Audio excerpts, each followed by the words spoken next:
I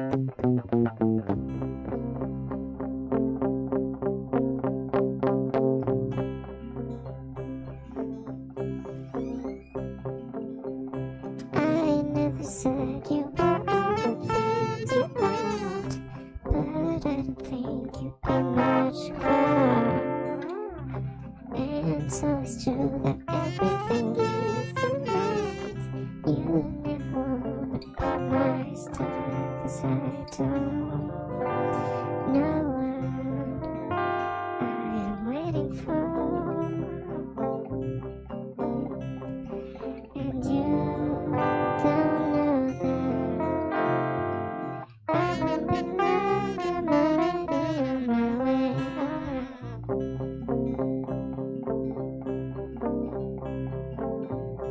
It's always late, I'm always late to the party. You never wanna be like that. And everything is happening. You always see the world from my point of view, but I don't know if it's right. But I'm not sure. I can't because I am already on my way.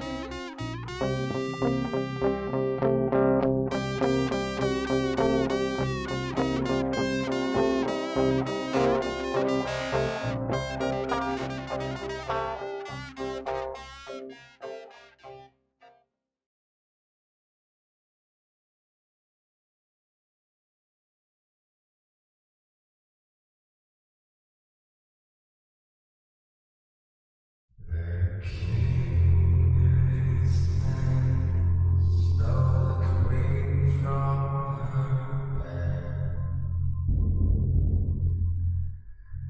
Bound her in her bones. The seas be ours beyond the powers where we will roam.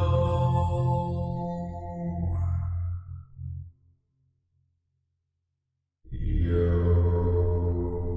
ho, all hands hoist the colors high. Heave ho, thieves and heirs, never shall we die. Yo ho, hearts together, hoist the colors high. Heave ho, thieves and heirs, never shall we die. Yo ho, hearts together.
This will never end, 'cause I want more.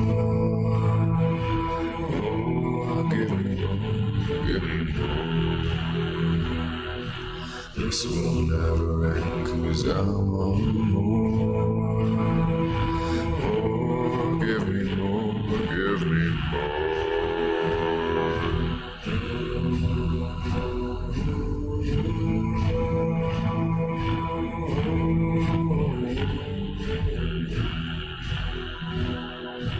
If I had a heart, I could love you. If I had a voice, I'd sing. After the night when I wake up, I'll see what tomorrow brings.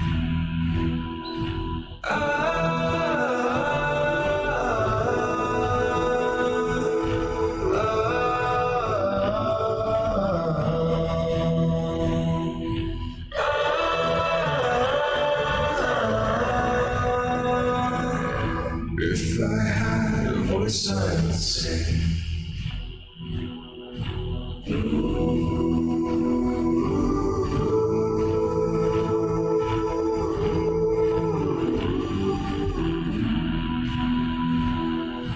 Dangling feet from window frame, will I ever reach the floor? More, give me more, give me more. Crushed and filled with all I found, underneath and inside, just to come around.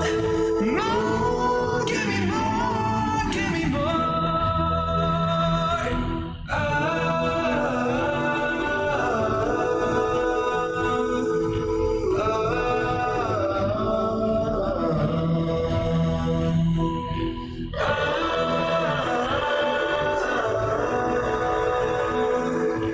If I had a voice, I'd sing.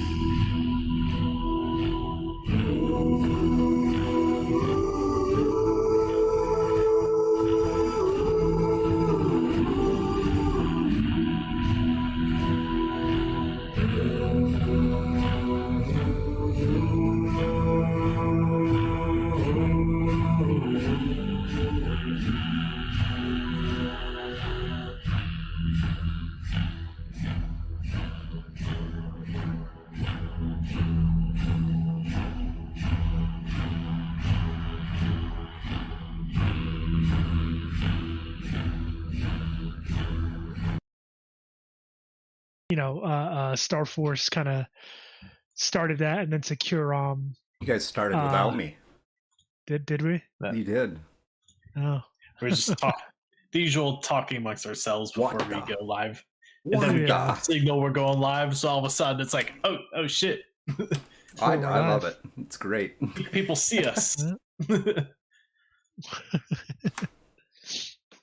Hey, welcome in everybody. Welcome in Gemma, Harper, Shadow Riddle Box.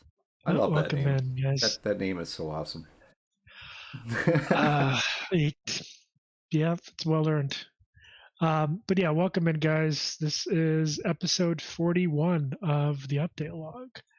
I'm Rob, your host. With me are Greg and Matt, my co-hosts. And today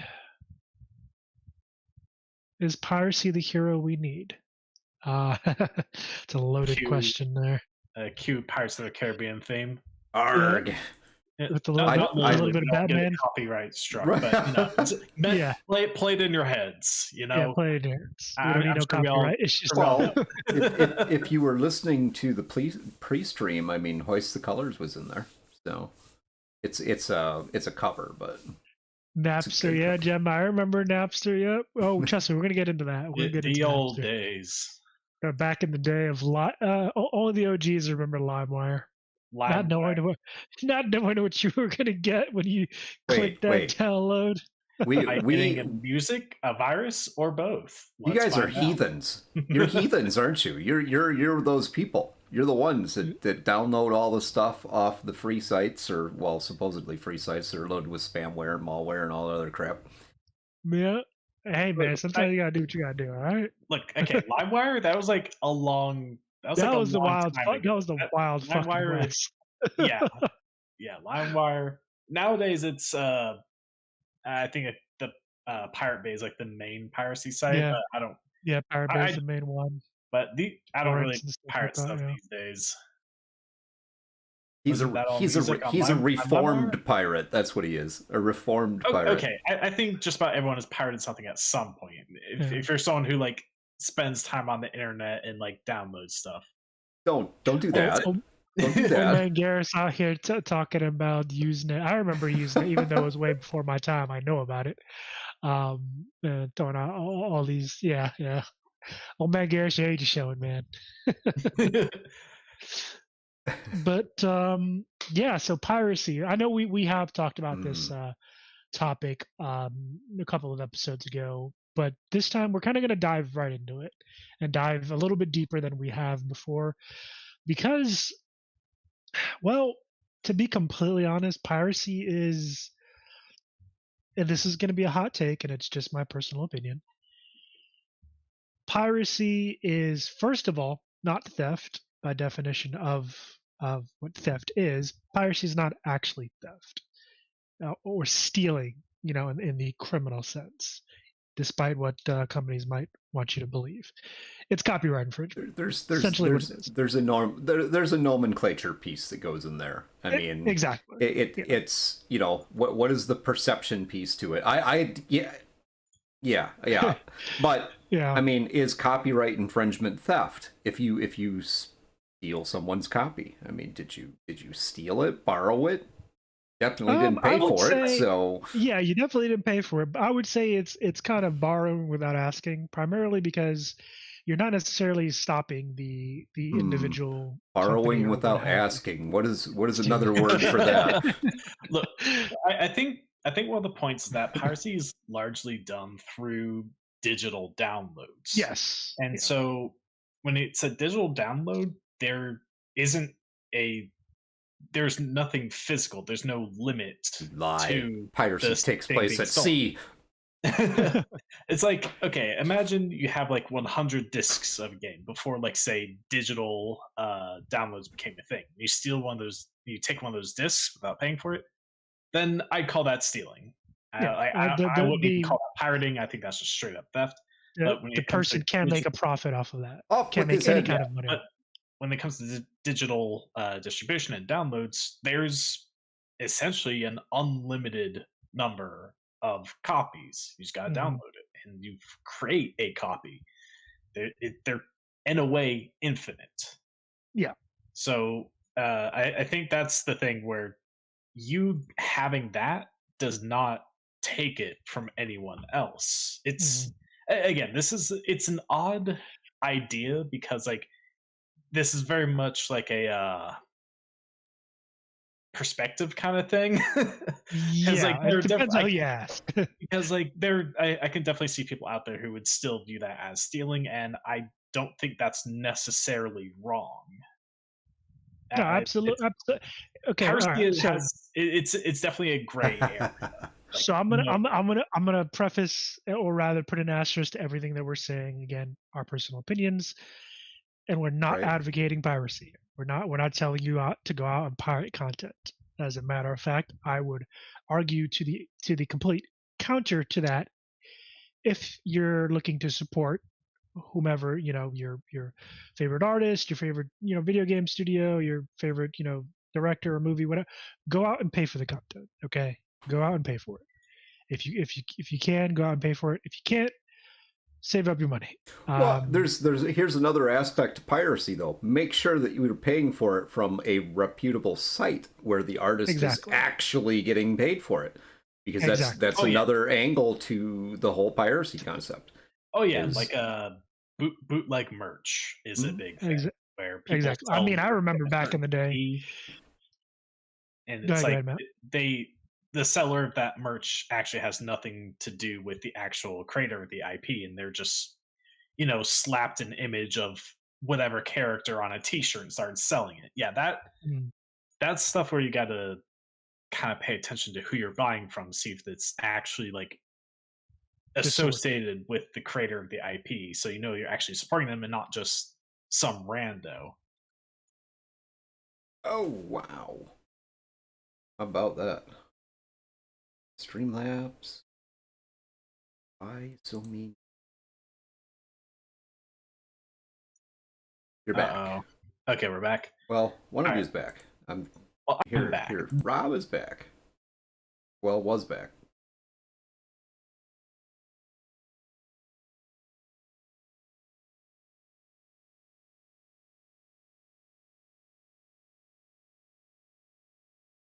Hold on a minute. I mean, the merch thing, I think it's a lot more common to see that kind of, I mean, technically be copyright infringement, I think. But if you see someone else selling like a game that isn't the actual distributor, I feel like that's a lot more rare, probably because those things probably get shut down far faster than most things you see. Yep. And here's the thing, like piracy, copyright, protecting your IP is important. I will not argue that. And I mean, for us, adults and kids, older folks like Greg and old man Garris over there, who remember VHS, and we remember those days of when you wanted to record over the tape and all the stuff that you had to do, using Scotch tape over that little window on the VHS cassette and all that jazz. I remember those days. Yeah, I did it. Sue me. I had a cousin who did a lot of that, a lot of taping over things. Yeah. And he had a huge video library, so we used to borrow videos from him and watch, and he did a lot of. He had so. Yeah, was he a pirate? Probably. But the oddest thing, 12-year-old me was watching. I think 12 or 13. I was watching. I think it was like the original Die Hard movie. And 1 second I'm watching Die Hard, and the next second apparently I was watching like Behind the Green Door, or Debbie Does Dallas, or something like that. It was. Oh no! Oh no! It's like, whoa, okay, what's this? Is not what I wanted to watch. But the point I'm trying to make is, piracy and protecting IPs has been around, since forever. Ironically enough, and that's when Greg lost all his hair in 5 seconds. Maybe. Ironically enough, with the advent of digital, the digital space, digital content, and this point will be made clear as we discuss this further. But it's kind of ironic that folks are wanting to go digital, almost all completely digital with all of the entertainment content, when it was actually harder to pirate like VHSs and like physical copies. It's easier in a way to pirate digital copies of various things, whether it be video games, movie, or what have you, especially with like DRM software. So for those of you who don't know, DRM software is an acronym for Digital Rights Management. Basically, it's how companies protect their digital content. And it became popular when PCs came out, and unfortunately enough, these companies didn't realize that with the advent of serious programming, and I mean by that, the multiple programming languages and coders or hackers or crackers, they go by tons of different acronyms, birthed a subgroup of individuals who, whether it be because they saw it as a challenge, which is I'd like to think it's a primary reason aside from making money, or needs, they didn't have the money to buy these things. Groups popped up called Wares groups that took this DRM software as a personal challenge. Basically, the software companies gave these folks a challenge in that, well, we're going to put this the software that's going to protect our stuff from you. And let's see if you can crack. Essentially, let's see if you can crack it. And crack it, they did, and crack it, they have continued to do since the advent of DRM. Like, it's literally purported that most popular games don't last a week on average before the DRM software has been cracked by these particular groups. Some not even a day. Depends on the popularity of the IP, but yeah, you get the picture. One way or another, the DRM software is going to be done away with, and a pirated copy of your IP is going to be out on the internet for everyone to enjoy. Angelina Jolie. And true, oh man, Garrus, hackers and crackers are two separate entities.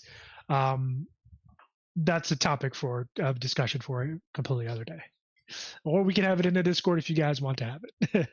Yeah. So honestly, it's interesting talking about this because it's a very similar history of the software put in by the developers and the people trying to get around it, like advancing their craft. It turns the same exact story as the anti-cheat software that we talked about a while back, where they put in the software in the games to prevent X thing from happening, and people, they want to do X thing, so they find a way to get around it. Developers advance their technology to prevent them from doing that, and the others advance their ways of getting around it, and it just, both sides are constantly advancing. And here's the thing, and this is a small little tangent. Old Man Garrus will definitely understand this, and for those of you who actually understand programming software will understand it as well. There are way more programmers and software monkeys out there that are just out in the world than work at these companies to protect your stuff. And again, most of these individuals take DRM software as a personal challenge. Can I get through this? Can I break this? Can I bypass this thing that they don't want me to get a hold of? And the answer is not if, but when. When? Because it's gonna happen. All right, so and yeah, Old Man Garrus, Hackers is absolutely one of my cult favorite movies. Angelina Jolie looks fantastic in it.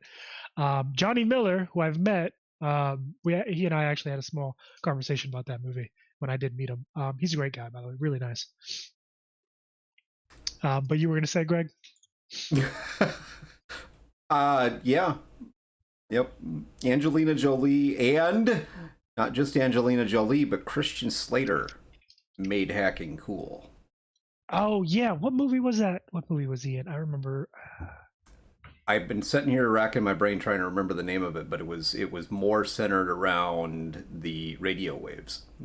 Yes, I know what you're talking about. Oh, that's gonna kill me that I don't remember that movie or the name of the movie because I love that movie.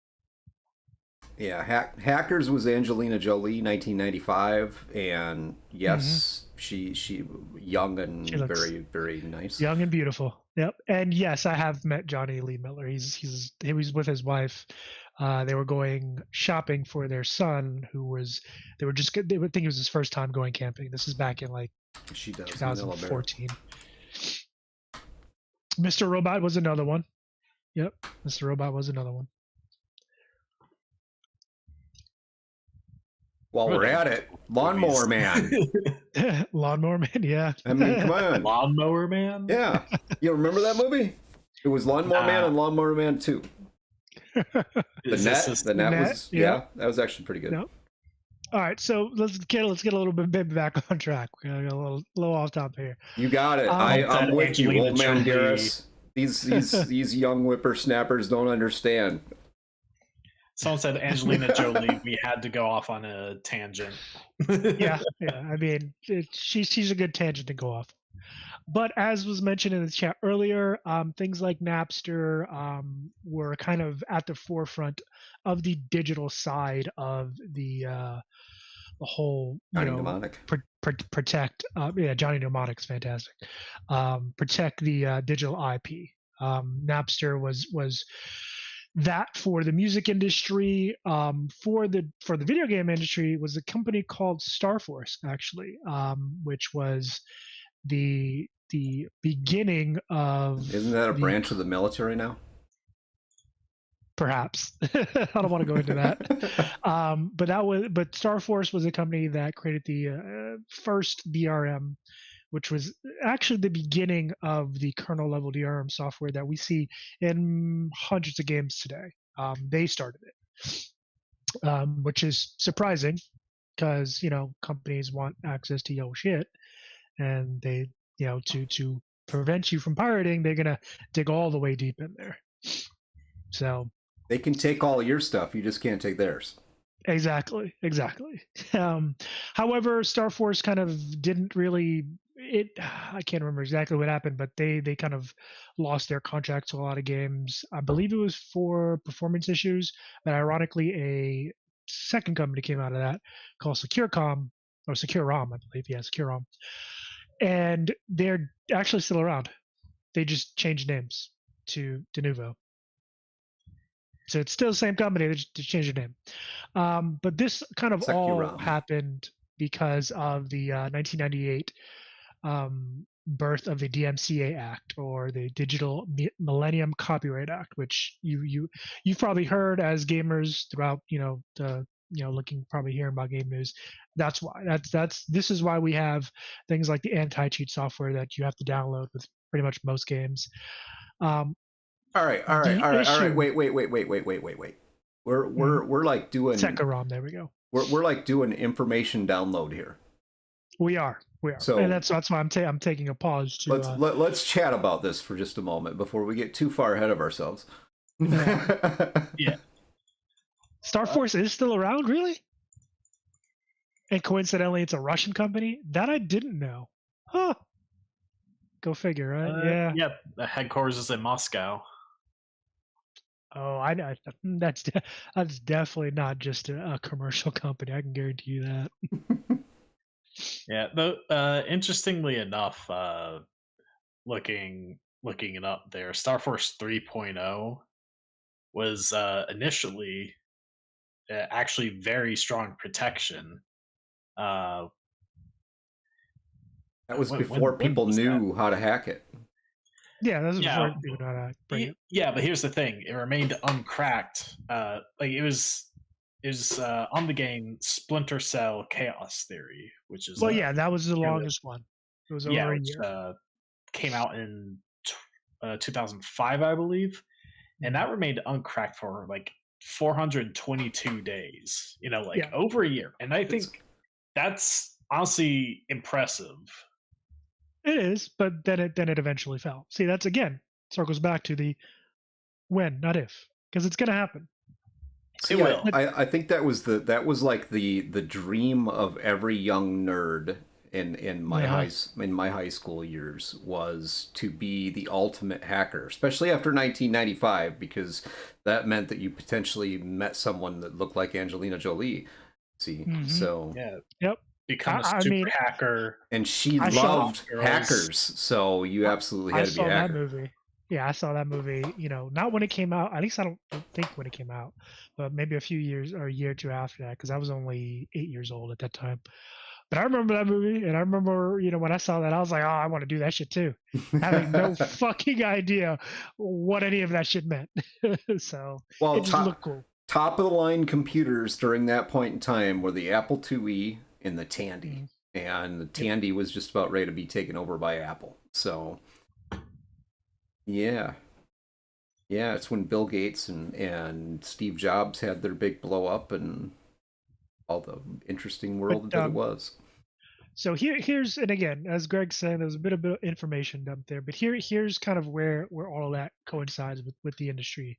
And not just the industry, not just like the video game industry, but the gaming industry across the board, whether from whatever medium, from video games to TTRPGs, is with specific focus on video games in this sense, is that, Starforce, Denuvo, which is the new, I want to say industry standard, but it is, that ends up in pretty much all all games, all video games that are released now, everything from, I'm pretty sure, World of Warcraft to Counter-Strike, is a marked downgrade in performance. This software makes the games run worse. On the flip side of that, the pirated copies run better than the commercial copy that you've paid money for. So you're getting a worse product that you're paying full price for when you can pirate it and get a better product for free. Again, not advocating for it. I'm just using it to illustrate a point. Oh yeah, I think that goes to say that like companies need to be wary of how far they're going, like when it comes to DRM or even anti-cheat, because of this. Like, because as I've said before, one of the main things that prevent a lot of people from pirating a game when they otherwise wouldn't is because simple kind of just morals. I'd say most people want to do things the right way. They, assuming they have the money to be able to afford the game that they want to buy it and help support the creators. Do things the right way, and because of that, like that acts as a barrier from piracy. But because of like the things that you're just saying, when the developers, or I don't want to always say the developers because it could be decisions from higher up that pretty much make them put certain things in their games. Oh, it's not the developers. It's definitely the C-suite execs. And again, that's not throwing shade at them, but that is a decision that is within their purview to make. Yeah, which we're not knocking their desire to protect their IPs or prevent cheating. I think it's just about the lengths that they go to do that, ending up hurting the people who are actually trying to.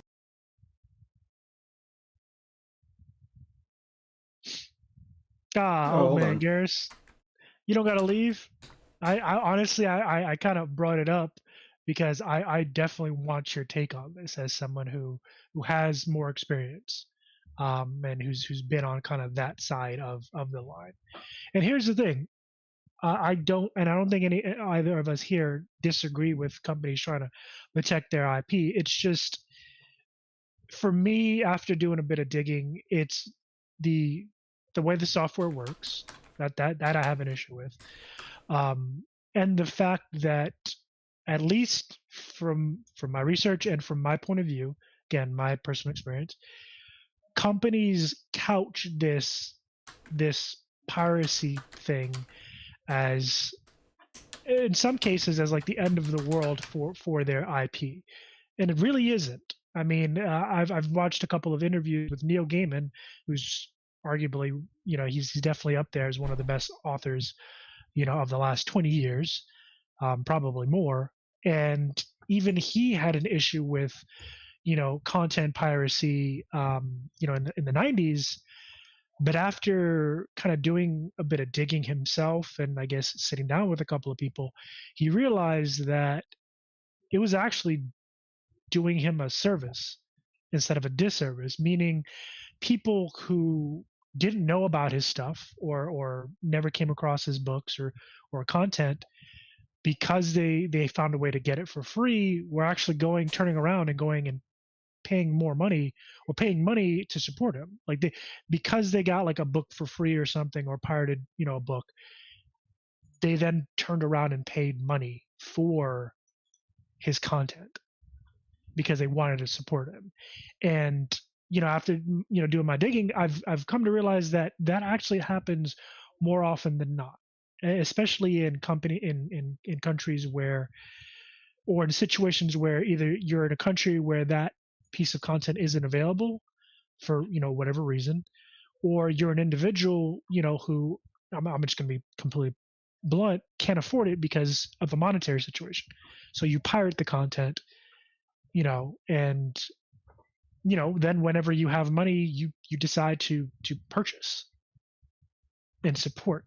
And again, I've heard dozens and hundreds of instances of that, even from authors like Neil Gaiman and other individuals who've created stuff who are like, yeah, I've come to find out that most of the or a number of folks that that came across my stuff came across it initially by getting it pirated, but then they decided to buy my stuff.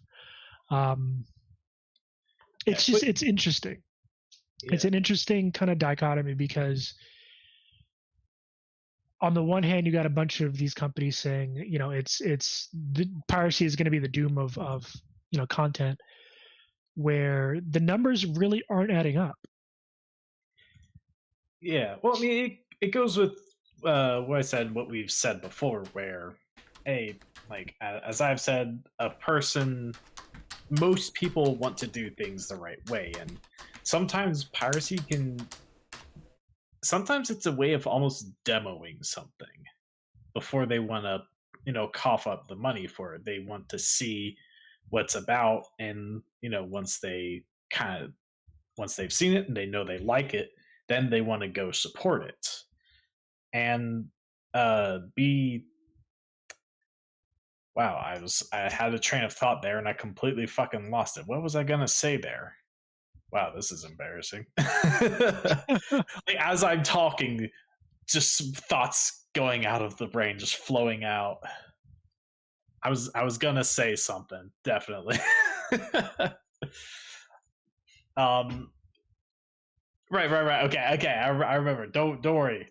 I'm fine. The fact that people who pirate, there are a lot of people who pirate things who wouldn't pay money for. They wouldn't be paying customers anyway, even if they didn't have option to pirate. Like, they're simply just not interested enough to pay money for the product. Mm-hmm. They'll get it for free, but if they had to pay a price tag, they just say no and go about their day. Yeah, and here's the thing: the people who are going to pirate your shit are going to pirate your shit. There's nothing you can do to stop it. There's nothing that you can do as a company that's going to prevent them from doing it. Eventually, it is what it is. I mean, Greg, I think you and I have talked about this, and you can correct me if I'm wrong, but companies account for this, in their pricing structure, right? For a lot of their products. Yeah, generally, to a certain degree, yes. I mean, you have a planned-in buffer that's there. I mean, it's called shrink, and it's a planned piece that you're going to have so much theft that goes on. But I mean, there's still a controllable cost element that's there. That when you put those budgets together, you plan for so much, but you can't. You're right in the sense that you're limited as to what you can do to control that. But I mean, there are mechanisms that companies use to at least attempt to combat it. If piracy is a thing, it has been. Probably always Forever. Will be. I mean, we still have people in boats out trying to take ships from other people. So I mean, we have legitimate pirates out there. It's a human nature thing. Mm-hmm. And if you can, somebody else has something you want and you don't have the capability to buy it from them or whatever it is. I mean, to steal it from them. Well, you're potentially going to figure out how to take it. And that's. It's common practice in that sense of what you're talking about. I agree 100% that it's there.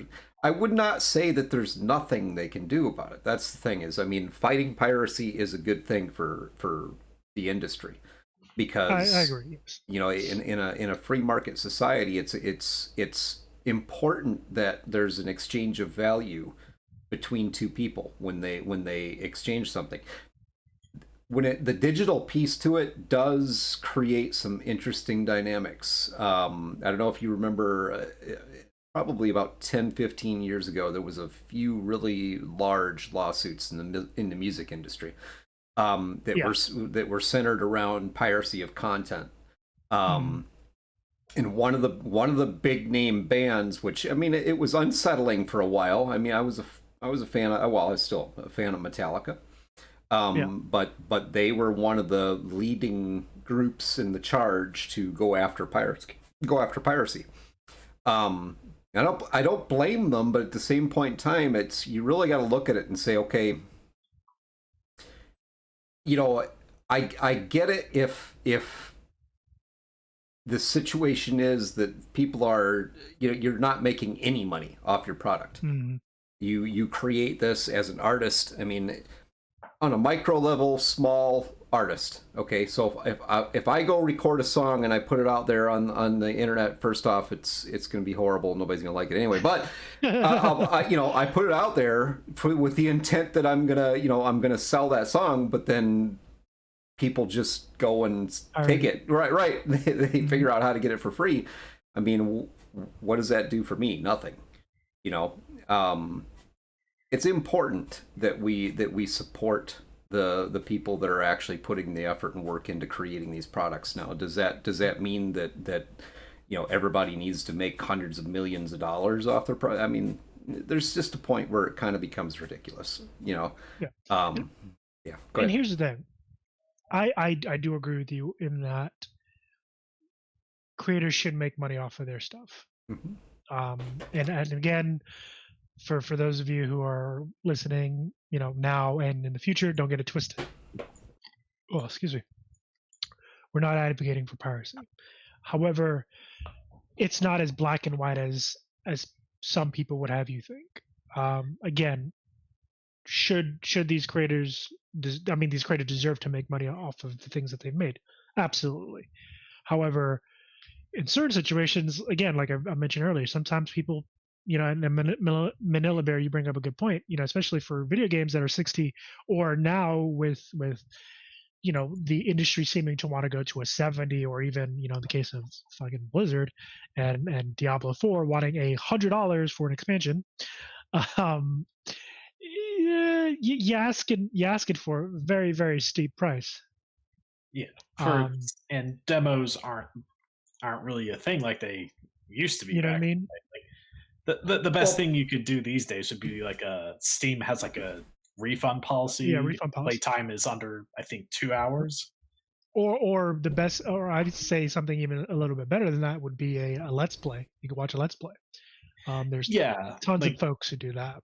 Yeah, watching someone on YouTube or Twitch. I mean, that's how a lot of people find out about games these days. It's watching other people play it. It's advertisement essentially, and that's why companies these days sponsor YouTubers or streamers to play games. They know that works, and their products reach a lot of people through these internet personalities. So yeah, that's a big thing, honestly. And yeah, that is a way that I often kind of gather my thoughts on the game on whether or not I want to buy it. Mm-hmm. Yes, likewise. I use that as kind of my review point, because they're actively playing the game. But with regards to, again, piracy, from my point of view, not being a black and white thing, it's, again, there's just a number of points, and again, everyone's gonna have their different opinions on this. But for me, it's based on the research that I've done, and other people, because I'm not the only one who's looked into this, even the first. At least with this type of piracy, you don't have to worry about scurvy. Or if you do get scurvy, you're doing something wrong. Yeah, you're doing something very wrong. That's on you. But in terms of piracy, it can introduce folks to a particular IP that they otherwise would have never really looked at. And then oftentimes, more like Matt, you were saying earlier, most people want to do the right thing and go support folks and pay the money. Oftentimes, that's typically what happens. I'm not going to say every time. Some people just want shit for free. It is what it is.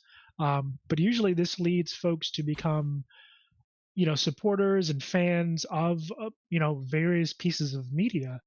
But also, for me, it's the way the industry is painted piracy. Like it's some doom and gloom thing when they're losing hundreds of millions of dollars, when in reality, they're not.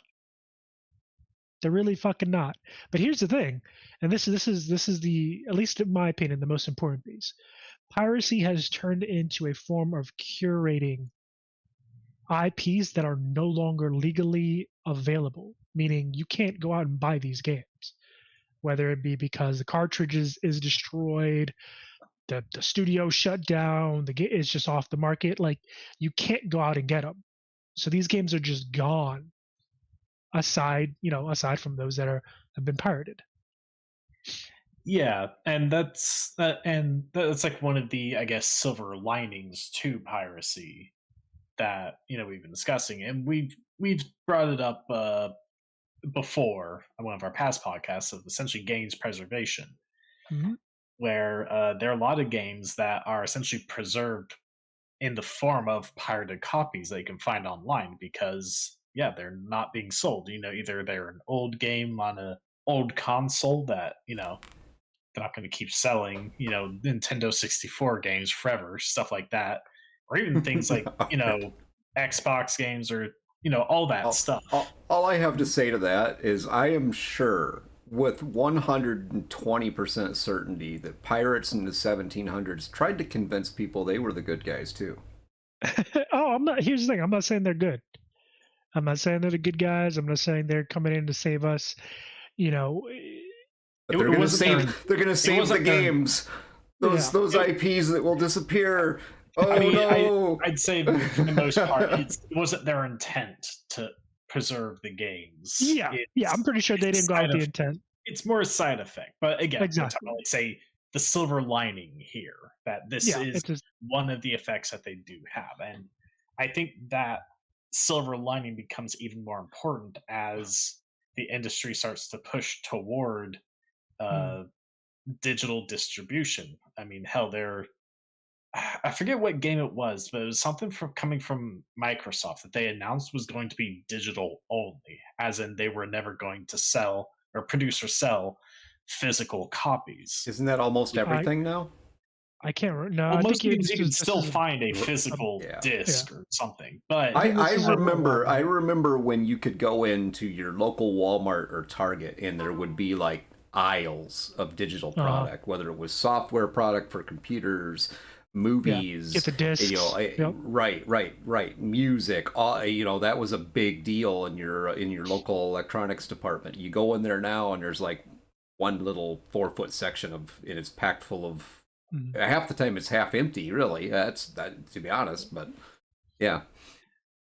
And that's why I think this preservation side effect of piracy is going to become very important because, like on those games that are being sold exclusively through digital distribution, once those stop being sold, there's no way for people to acquire those. There's no way for them to exist without essentially piracy at that point. Nope. They're gone. Gone for good. I don't know if I agree with that. I mean, at least there's no way for a person to get any of them without resorting to piracy. If it's no longer being sold, then what can you do? Yeah, like your grandson Greg can't go back and play the old school Mario without going to an emulator, which is in and of itself a slightly it's a slight piracy. I mean, emulators that is the same as piracy, and though interestingly enough, like I believe a lot of like re-releases of old games on updated like consoles and stuff are themselves using an emulator, like officially. Officially using emulators. It's interesting to think. Or they could go on Amazon right now and pay $17.45 for it.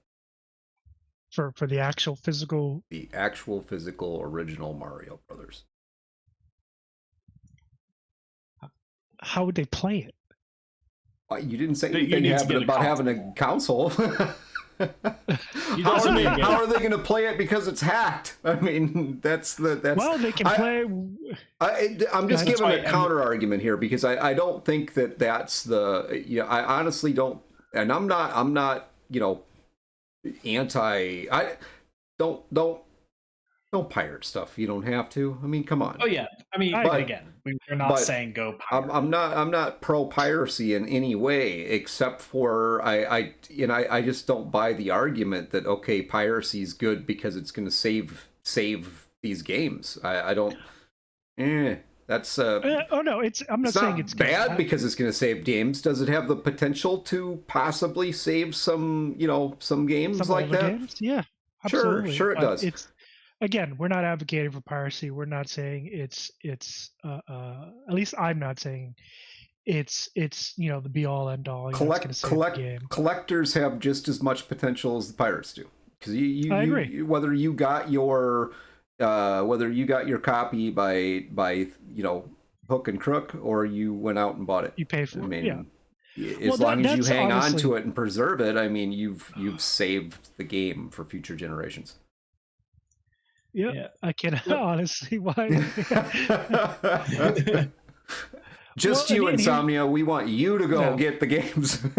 Yeah, and here's the thing. I don't think the curation of games was ever the intent of piracy. Obviously not. They were trying to circumvent the system. I think it's a interesting byproduct and an interesting, as Matt called it, a silver lining of the act of piracy. But the act in it's got to be the reason we still have tea in the world, because the pirates stole it, right? Yep. I mean, the act in and of itself is, definitely not good. However, on the flip side of that, the thing that kind of sticks in my craw is when a company uses when a company uses a whoa, what is going on? FBI, open up.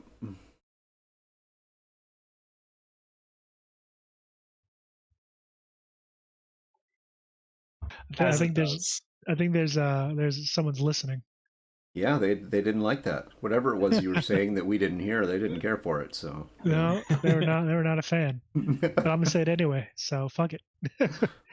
But yeah, the thing that really bugs me about this whole piracy situation is the companies using software that actively makes the games worse. I'm not going to say a misguided effort to protect their IP, but they're trying so hard. They're holding so hard onto those pennies that they're actively making the game worse, and in a way, in some cases, pushing people to pirate the game so the game fucking runs better. Yeah, and that's why I said, it's, I don't blame them for trying to prevent piracy in the use of DRM software, but it's about how far they go in doing that, and whether or not that actively harms their product that they're ultimately trying to protect. It ends up becoming, on some level, counterintuitive. Yeah, like for me, it's surprising that a lot of companies, especially the ones with the coffers to do it, haven't come up with their own internal systems in play to do that instead of hiring out. Because I would imagine, and again, I can't speak to the development pipeline of games and how they run it on the day to day, but I would imagine an in-house DRM system probably wouldn't make your game run worse. I guess I don't know enough about the specific technology behind DRM to really give a solid input on that. But from a business perspective, if we're looking at pure numbers and pure budget, why spend more money to develop something yourself when you could just pay a smaller amount to get the software from a third party?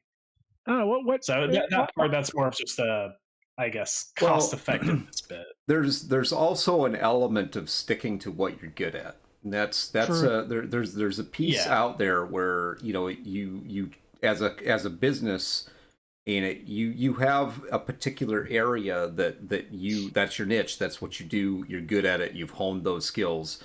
There's a reason why these companies don't just expand out into, okay, let's make everything for everybody. Apple, big huge company. Obviously everybody knows about Apple, but 2014 they decided they were going to make cars, and 10 years later. Wait, 10 really? years 10 years later, and over $60 billion later, they decided last week that they weren't going to make cars. They never sold a car, but they spent all that time, money, energy, 2,500 people dedicated to it. And they finally last week decided, hey, you know what? EVs are not going to work out for us, so we're just not going to do that anymore. I did not know. I guess no wonder I didn't know about it. They never fucking sold one. But seriously, they were trying to sell fucking cars. They're trying to make one, right? Completely automated. It was the idea. Luxury. And that is a fair point. Like when it comes to like coding and programming, while it's a very broad skill, and learning how to code and program for one thing doesn't mean you know exactly how a different kind of system works. I mean, it'd be easier for them to learn it than a complete like novice to like all programming. But yeah, imagine trying to develop DRM software and try and develop, a game. They're very different systems at play there. Yeah, I would imagine so. And again, it's an interesting topic, and obviously, audience, please chime in with your 2 cents on it. I don't know. Like, I get it. I understand why Awesome. the need for DRMs and all that stuff. As I will give you a whole 5 cents. A whole nickel. Shit, I love you, man. I'll take it. Try to spend it in all one place. Is it a buffalo nickel? The buffalo nickel. But yeah, what's y'all's take on the piracy issue and DRMs and all that? Because Arg. Doing my research, it's been interesting. It's been interesting to see kind of the take on it from both sides.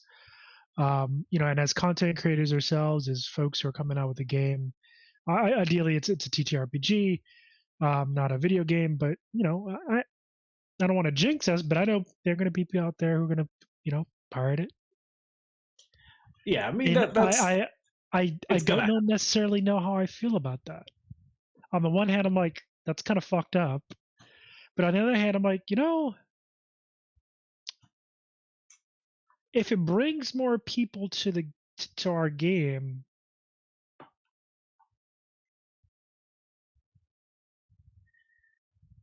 I mean, yeah. I guess it's okay. I don't know. It's interesting. What do you guys think, Greg, Matt?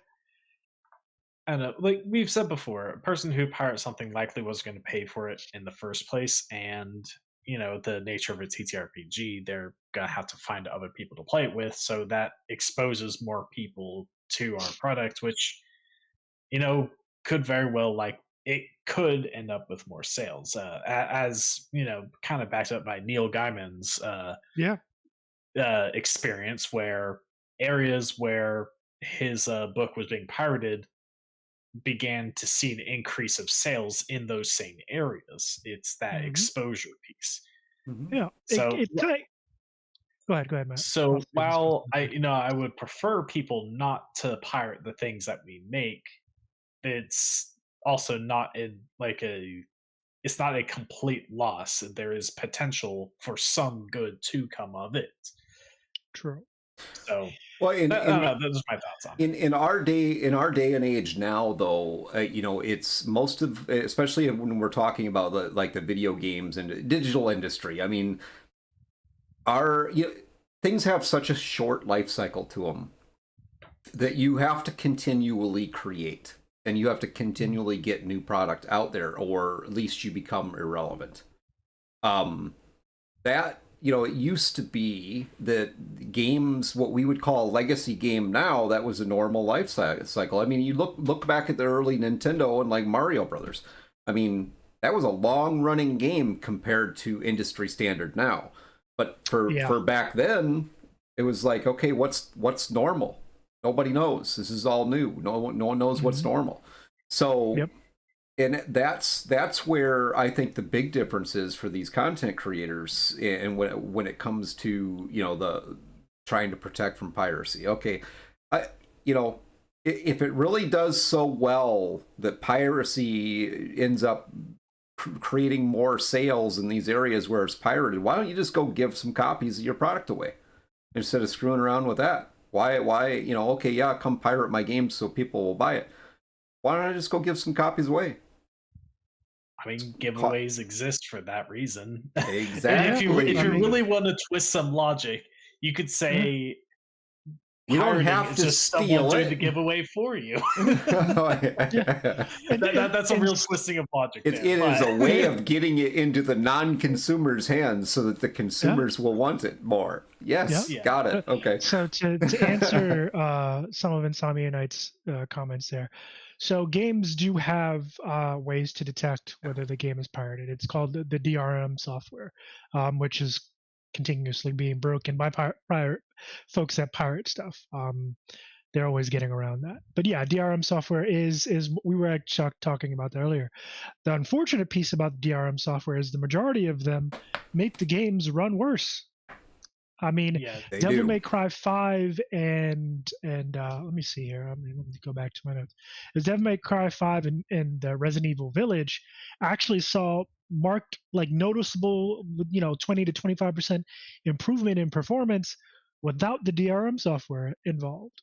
So the argument is, why am I going to pay full price for a game that runs worse than a free pirated version? I mean, obviously the pirated version comes with going that route always comes with its host of issues and potential risks. Let's get that out in the open right there. Yeah, and I think we all know that. Yeah, I mean, you never know when you're going to download a virus when you're pirating things. Like, but to your second piece there, antivirus software for that shit. Yeah, but to your second piece there, Insomnia, is yes, people whoever is going to buy your game is going to buy your game. Whoever's not going to buy your game, no matter the price point, they're not going to touch it. Period. That it is what it is. And fortunately, though, in some instances, and again, I'm not going to say it's significant enough to really make a dent, but in some instances, piracy actually brings folks to your product. The thing that kind of talking to something you said earlier, Greg, content creators, and it kind of sucks because I'm kind of stuck in that spot where I have to defend the non-pirates, and I want to be on the ship with the pirates. Like, what the hell, people? Yeah, okay. Yeah. Sorry. But yeah, Insomnia and I giving away a free copy. Honestly, I think companies have kind of come around to that idea, because especially with regards to content creators, like you folks that have popular YouTube channels, usually they'll get a review copy or like an early, there's a term for it, but basically it amounts to a review copy, which is not a full finished game, but a copy for the particular YouTube personality to play and give their 2 cents on. So I think folks are companies who are smart are coming around to that piece. Like, let's kind of give out a couple copies to some folks and then have them fucking review the game. I mean, it's the Lurkit. So have you guys heard of Lurkit? No, I have not. Fuck's that.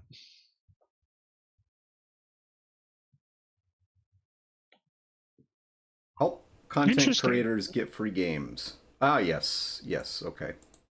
Okay, I'm gonna have to check that out then. I might do some game reviews here. Yeah. Yeah, could be useful. Yeah, for streamed and YouTube. So you don't. Yeah, I mean, I didn't know about that. If you're gonna do a sponsorship for a game, you don't want to pay for it, right? Isn't that part of the deal?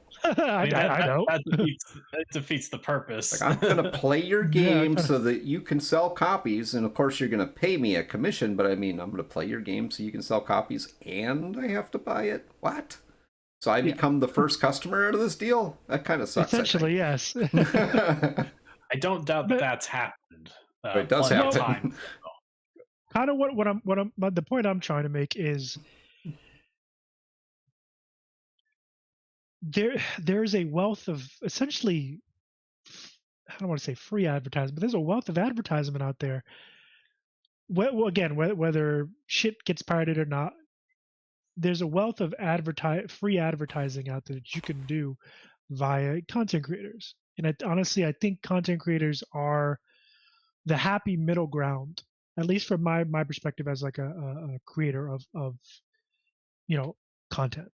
Once our game is out, I would have no problem sending out free copies to reviewers for them to review, give honest opinions on the game, play the game, show the game to their friends, and pay them a little commission on the side. I think that is the happy medium between companies being so tight-fisted with their IP that they're like, no, if you want to enjoy, you have to pay for it, and really pulling in more people in terms of interest to their respective content. However, you still have companies like Games Workshop who are kind of penny pinchers, and Free Brand will know what I mean. Here's the thing with that. Here's the thing with that idea, though. I mean, as a company, you want people to pay for your product. Well, yeah. I mean, that's as a creator, period. You want people to buy the product. That's how you make your living, and it's how you pay your bills. So, absolutely. I mean, you can't just stop and say, I want everybody to have this for free. Well, you can. You're going to go broke, but good luck to you. I get, the counterpoint to that is if you want to build the marketplace, then you're going to have to get out and reach people. And sometimes that means you're going to have to give away product. And there's nothing wrong with that. I think that's a great idea to go and seed the product. You know what I mean? Get the product into the hands of people who, they're avid, whatever, video game players, RPers that just don't have the financial, you know what I mean? They're whatever. They just don't have the money right now to buy the product. So give them a copy. How many people review it? Or how many people do they play with? You know what I mean? How many people, whether it's online at a tabletop or wherever, I mean, how many people do they play with? And how many of those people are going to decide, hey, you know what? That's really cool, but I want I want my own copy. I don't what am I going to do? Borrow yours all the time? I mean, I want my own copy. So yeah, honestly, I think, and I think there is a wealth of untapped potential in that market that I think it's only now people in these companies are starting to notice. And give them a little addicted. Yep. Yeah, they do. I don't know. It was definitely an interesting piece to research this whole piracy bit, which ironically enough, leads us into another form of piracy. David Jones. That's definitely not doing so well. This is a sinking ship, so to speak. Skull and Bones, the quadruple A game out of Ubisoft. Don't be picking on the next gen game. That's I mean, next gen piece of crap is not even sure what to say about that. I mean, quadruple A. I mean, what does that? Okay, so we're going back to the beginning now. It's like a big circle. So you get triple A's at the top, and then what is quadruple A must be. Have you played it, Insomnia Night? Have you played Skull and Bones? Because I haven't. I've been trying to find someone who has. Please tell me you've played the game. I want your honest opinion on it, because it looks like a hot pile of fucking trash. And the fact that Yves Guillemot said that shit's a quadruple game, worthy of the $70. And ironically enough, it's only $70 if you're buying it from the PlayStation Store. If you go to the Epic Store, because it is an Epic Store exclusive, it's only $60. So two different prices. I didn't know that. Yeah, that's interesting.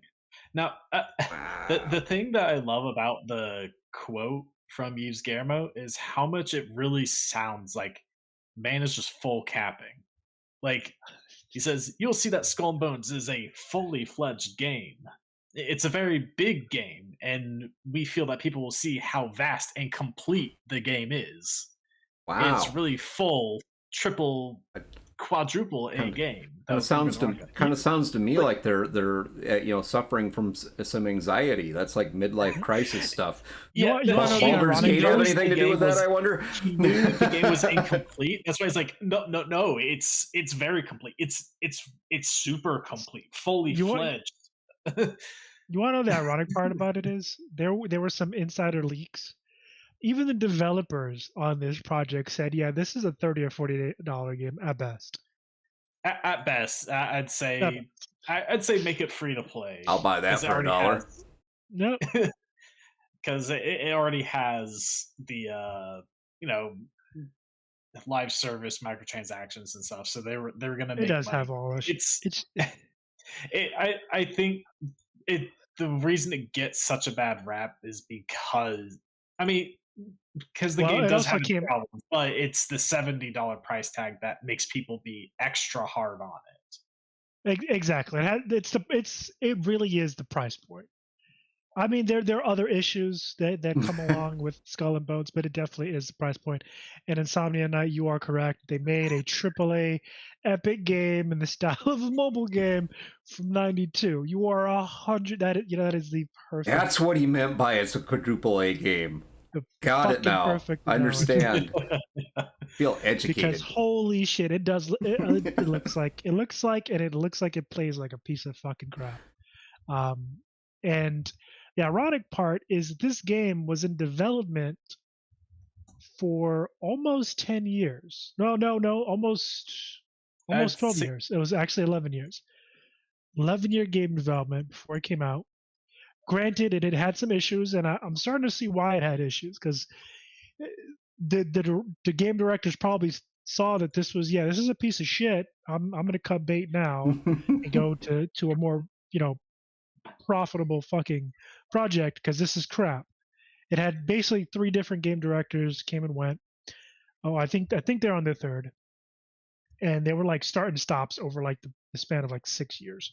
So yeah, it got canceled and rebooted several times. I haven't looked too far into this bit, but I think one of the things that they kind of had to make the game at the end. I believe it was some deal with I want to say Singapore government. Yeah, Singapore's government. For whatever reason, there was a deal between Ubisoft and the Singaporean government that essentially Ubisoft couldn't back out of this game. They had to make it. And I've yet to dig into that piece, only because it's unique. I've never heard of a government be like, no, you got to make this game. I don't know the details of they that probably deal. I don't think they probably put up money on it. I mean, yeah, likely. Right. There's probably something like that. But it shows that they kind of just they had to. Join it or something. Welcome in, buddy, and thank you for the Prime sub. Hey, thanks, man. And so it was a sinking ship a long time ago that they just had to try to patch up as best to as make they could. worth a damn. Honestly, the $70 price tag, it feels less that they truly. It's not that they truly believe it's worth that. I feel like it's a simple ploy to try to recoup as much of that cost to make the game as possible, because I think they know in the long run they're not pulling a profit with that. No, they're on track based on sales not to even make the development costs back. As a matter of fact, to give you some numbers, most review sites, I think the general consensus is it's I think one site gave it a 3.6. Critics are less than half of them would recommend it. As a matter of fact, only on a couple of sites, only 13% of critics actually recommend it, and gets. And the real kick in the teeth is even with a free 8-hour, like, I guess, demo. Like, you can play the game for free for 8 hours as like a kind of a demo proposition. People still aren't fucking playing it. And the people that are playing it aren't converting the full purchase, meaning they're playing, for the 8 hours or if 8 hours, and then just saying, okay, now I'm good. Yeah, if anything, I think having essentially a demo is working against them, because people have long enough to realize that they don't like the game. Right. It's showing them how much the game sucks. And here's so, the thing. So are we saying piracy would work well for these guys? Probably. Probably. Don't give your game away. Let somebody else do it for you. Exactly. But the ironic part is that Ubisoft actually already has a fully fleshed out and well-received pirate game. Oh yeah, Assassin's Creed Black Flag. Fucking Black Flag, yeah. Where like you can actually get off your ship and go, walk around and be a pirate. Yeah, I mean, or kind of a pirate, and a stealthy assassin, right? Yeah, like that's what Skull and Bones was supposed to be. Like, pretty much honing in on the pirate aspect of Black Flag and perfecting it. Mm-hmm. Obviously, we know that did not go according to plan. Well, but that was the intent with it. That's the game that they were trying to make. Yeah, and the sad part is that not the sad part, but one of the other issues with the game is that they're competing against Sea of Thieves, which is and other games of kind of that genre, which are just doing it better. Yeah, that's what better. That's what people keep saying. If you want to play a pirate game, go play Sea of Thieves. Just go play Sea of Thieves. Yep, that's what everyone keeps saying. I could have swore when we talked about this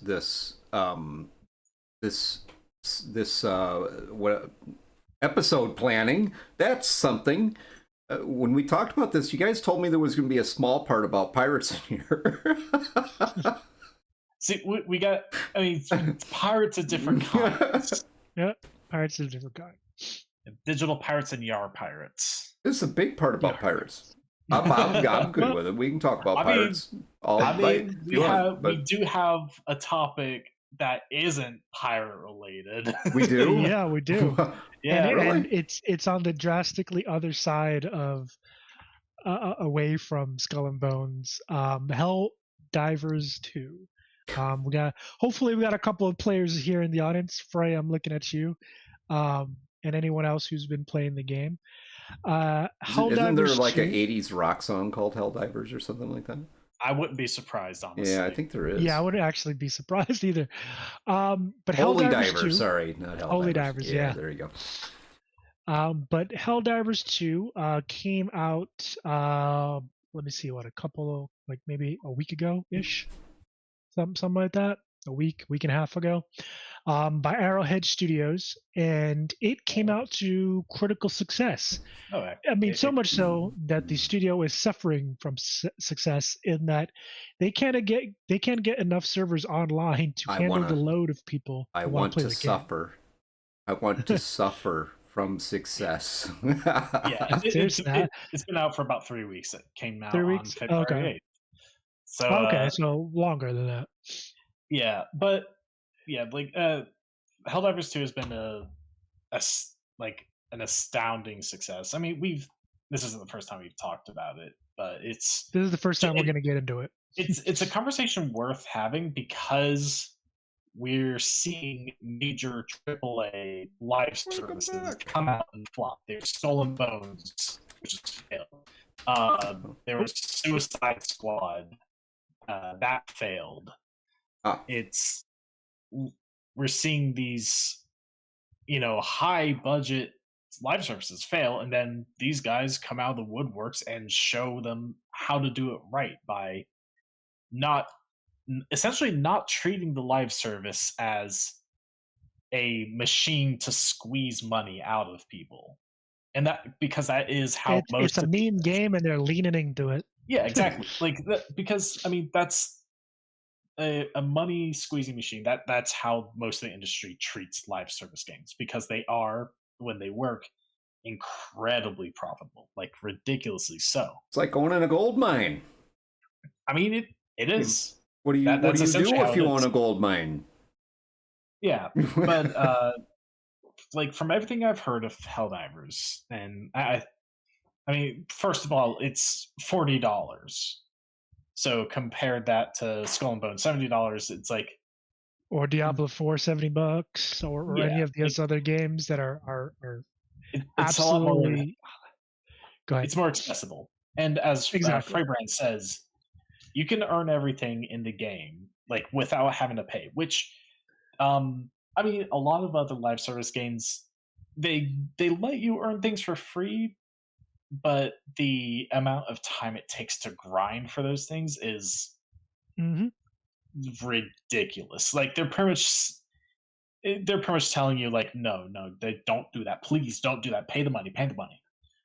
They're pushing you to pay the money because it's quicker, it's more convenient.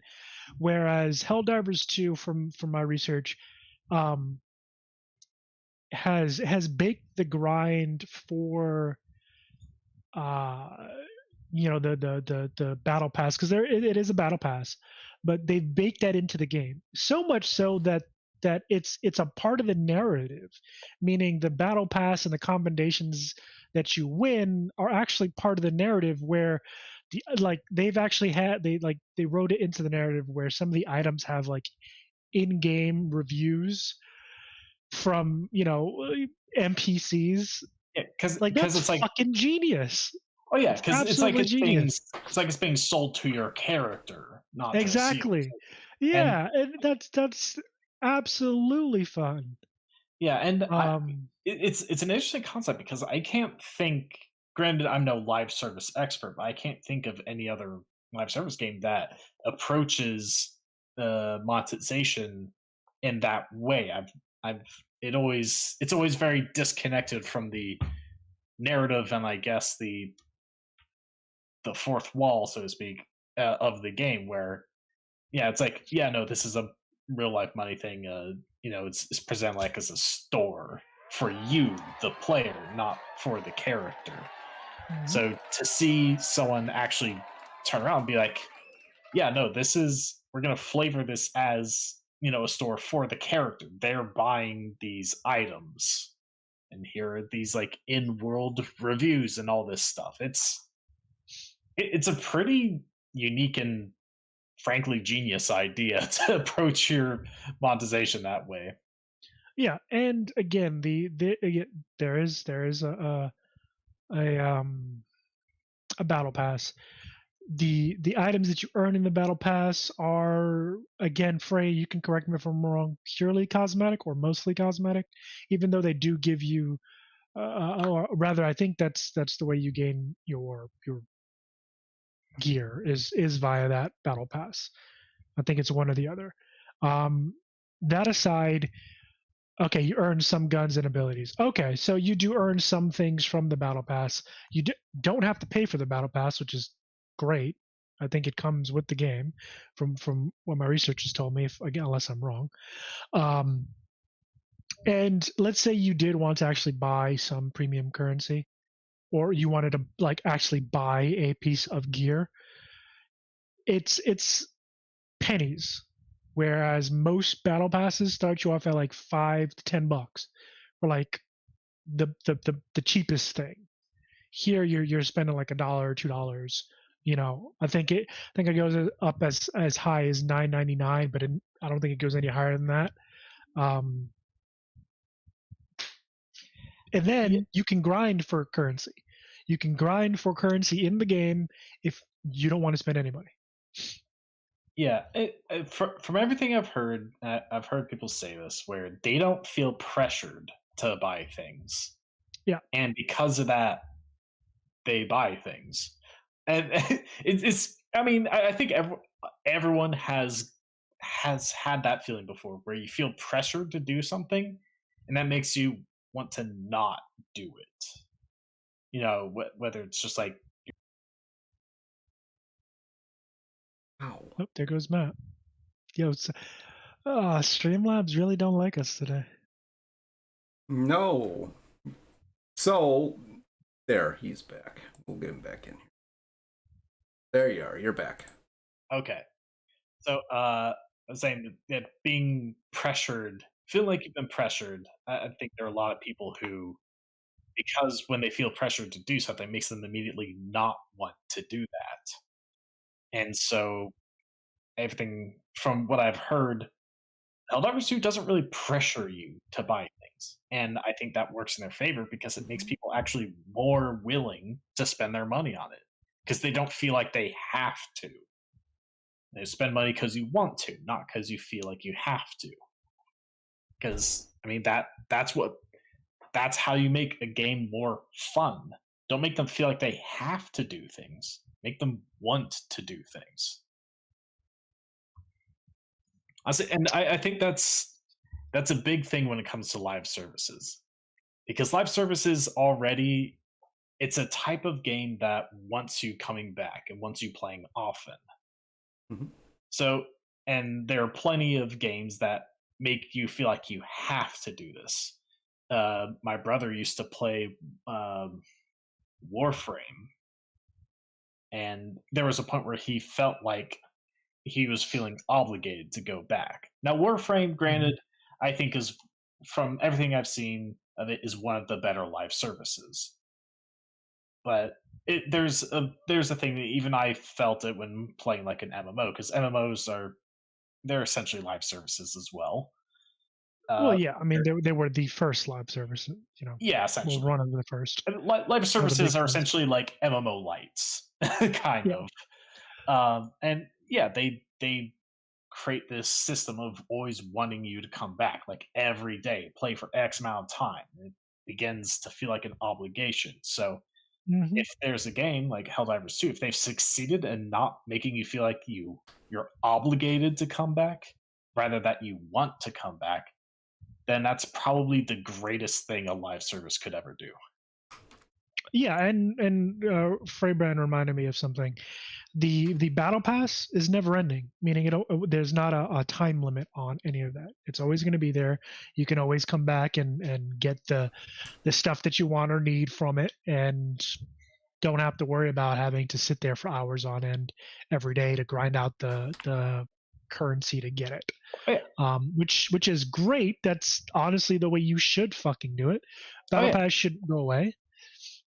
Why? It's content. Why are you going to get rid of content? Like sunset. That's another thing. Sunsetting content has become such a big thing. We've seen it in many games.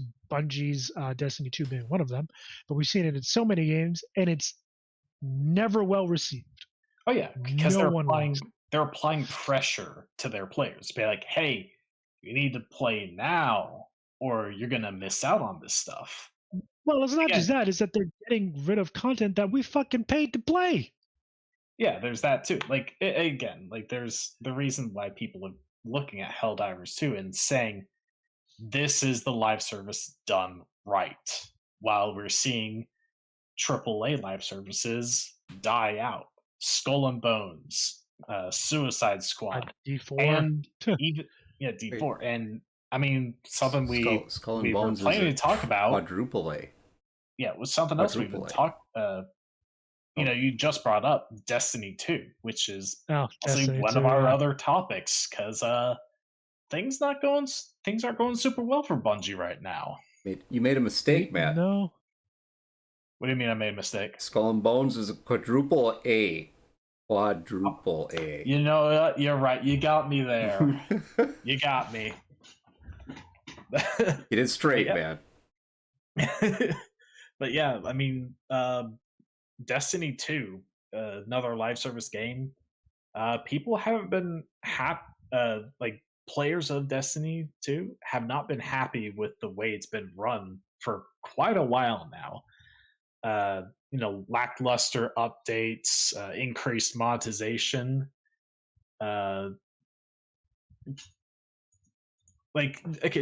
Is anyone here like a Destiny 2 player? Because I've been hearing a lot of things, and like how it's really changed, and how a lot of the updates don't feel as good as they used to, while monetization keeps crawling in more and more.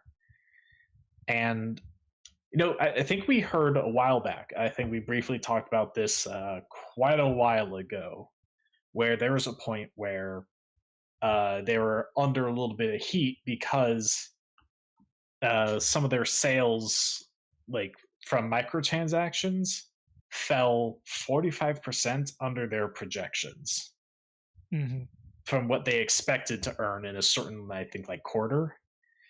And 45% is fucking massive. Like that's either they grossly overestimated, or they done fucked up and no one wanted to buy shit from them anymore. Well, people were getting tired of them, and basically, I know someone who he was an avid Destiny 2 player, Destiny fan in general, but it got to the point where he was doing content for a piece of gear, and it was a timed piece of content. Long story short, he got it to the point where he could do it perfectly, coming in way under the time limit. And at the end, the loot box to get the piece of gear was giving him sometimes literally nothing. Literally nothing. When it's supposed to be a guaranteed rare drop. He was getting nothing. And honestly, he quit at that point, and I don't blame him. I quit long before that because I just got tired of the game itself. It got too repetitive for me. But yeah, it seems like, and this is more than a year ago that this happened, but it seems like they didn't learn from that lesson, because people were telling them like, yo, what the fuck?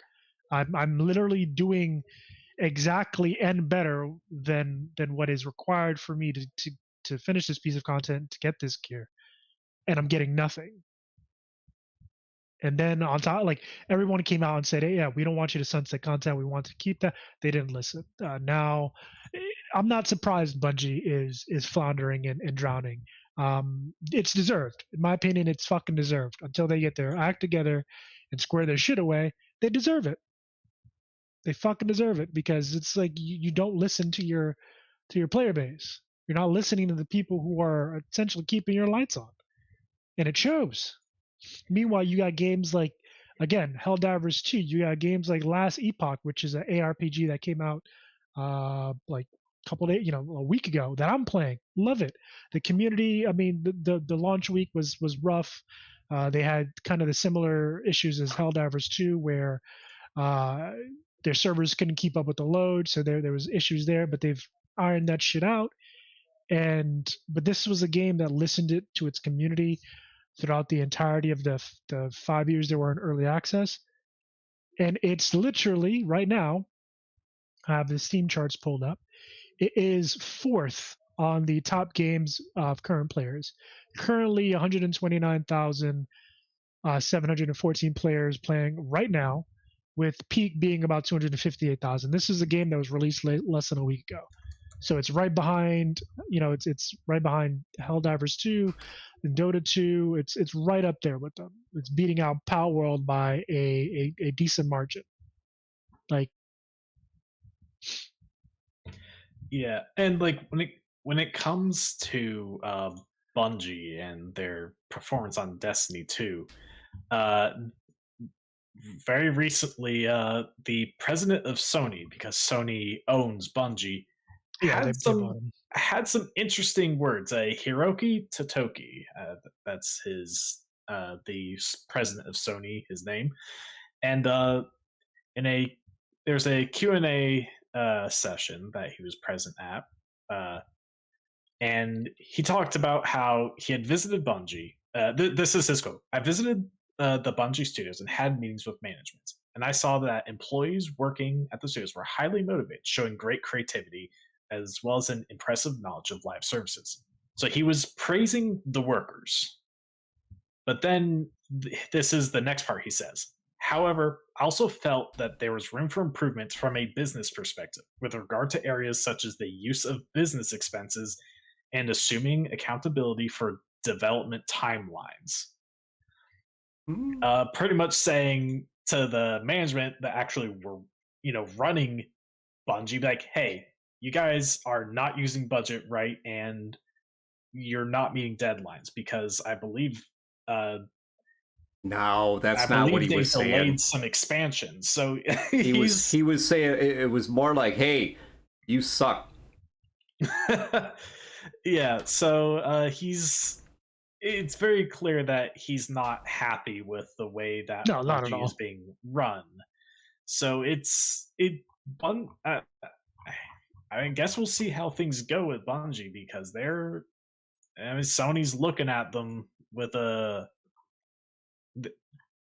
they're under some heat right now, because they haven't, it's not being run well, and they may be up on the chopping block if things don't improve.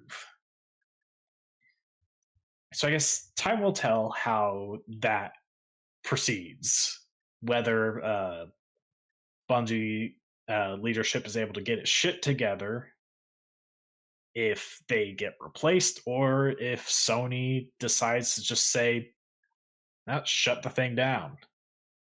I don't think they'll do that. I don't think they'll shut it down, but I would, they'd have to fire quite a lot more for that to be what happens. Definitely. More likely they'd replace the people running Bungie with new people. Well, in the decision they have to make right now is, do we keep that brand? Because that is possible from a shutdown standpoint. Is they may absorb the IPs and not keep the brand, which that happens somewhat commonly. It just depends on the strength of the brand. And right now, you looking at the situation, what's been going on with Bungie, and the way, the question in the marketplace right now is exactly that: is Sony gonna clean house here? And I don't think they would be wrong if they decided to do that, because these guys have made a mess. Oh yeah, and Sony hasn't even owned Bungie that long.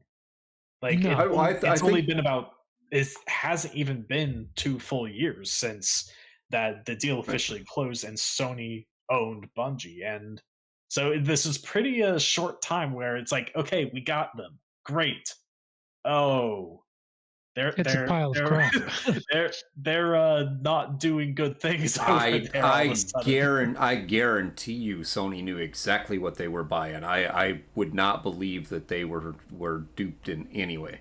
I don't think they didn't buy that thinking, oh, we're going to get a superstar. No, they bought it thinking, yeah, these guys are in trouble right now. We can get a good deal, and we can get a steal on the IPs that they own if things don't go well. It was going to bounce back or some shit? The idea is to buy it while they're in trouble, and with their resources, essentially nurse it to a greater value. Maybe. So I think the problem they're having right now is that the thing that they bought that was, I guess, losing value is if you're continuing to do so. If you're an investment group, then you are absolutely right, because you want to build the value back into the product and make it worth more than you paid for it, so you can spin it off later. In Sony's case, I don't know if they're looking to own more brands. That may not. That's potentially not the case, that they're looking to own more brands. They this could have been a different kind of investment for them. They could have really been looking at, okay, what is the value of the IPs that these guys hold? They obviously they have some talent, even though that talent's probably not being utilized very well. So is it worth buying them? Maybe they turn things around. Probably not. But that's okay. We'll give them a couple of years. We'll see where this goes. Then when we make some decisions on it, it's easy to make those decisions. And in a case of Bungie, where their sales are in decline, their profitability down, their ability to put out new product down. They got problems, and it would be really easy for Sony to look completely justified to go in there and just say, okay, you're out. you're out. This project's done. We're moving on. Well, here's the thing. Yeah. Bungie has already seen the same wave of layoffs that countless others have seen. And even after that, like after, the trimming of the fat, put the air quotes right there because that's, the term that has been thrown around. Even after that, they'll still be like, this still isn't going well, guys. The proof in the pudding will be if Sony decides to either absorb or spin off Bungie. I mean, they may reduce the size of the company overall to get it back to profitable if they can, and then spin it off, which tells you that, okay, yeah, maybe they did buy this with not a clear vision of what they intended to do or what they were buying, maybe. If they absorb it, then it's very clear that they were looking for the deal at that point. They seen an opportunity, and all they really wanted was the top talent and IPs from Bungie. Maybe, because based on what Hiroki Totoki was saying, he had fairly high opinion of the workers of Bungie and their abilities. So let me ask you this though, Matt. Would it be smart? Put yourself in his position. You're the CEO of the parent company, which is a large, well-known mega corporation in Sony. Would it be smart for you to come out and say, "Yeah, we own this company over here, but these people suck"? Yeah, yeah, they wouldn't say it in so. No, you're going to come out and you're going to say, "Hey, I respect what these people are doing. I really like the creativity. They got some great ideas. You're going to say all these politically correct things because it's the right thing to say." And here's the thing: not everybody in Bungie is a problem. Not everybody there's a problem. And you don't want to paint that picture of this whole group here. They're just worthless. You don't want to do that. That's bad business. So you're gonna paint a pretty picture, and then you're going to give the cap on that. And the cap that he gave is, but there are some areas of opportunity. Areas of opportunity can be translated to many different things. You suck is one of them. Yeah, but he makes it very clear where he thinks the problem lies. Because he doesn't straight up say that the management sucks, but he tells that there's area for improvement in their business practices, their use of business expenses, and their ability to meet deadlines. Like, he makes it pretty clear that his problem isn't with, the workers. In fact, he praises them, but it's the management that, has room for improvement, which, that is the business speak for, yeah, they're not doing great. I shall return in a moment. You guys continue on. I have to use Albania. It's exactly what makes me think that this is an investment move for Sony, because that's the easy way to identify that. I mean, it's, and you're not going to blame. You're not going to say, okay, that guy there, the janitor is the problem. I mean, that's not. It's just stupidity. You're not going to do that. Make the janitor the scapegoat. Yeah, but I mean that's the easy way to start to set the stage to make some big moves when it comes to the company. I mean, you've got to do something with those people that are the leadership of the company. That's just how you restructure a company. Period.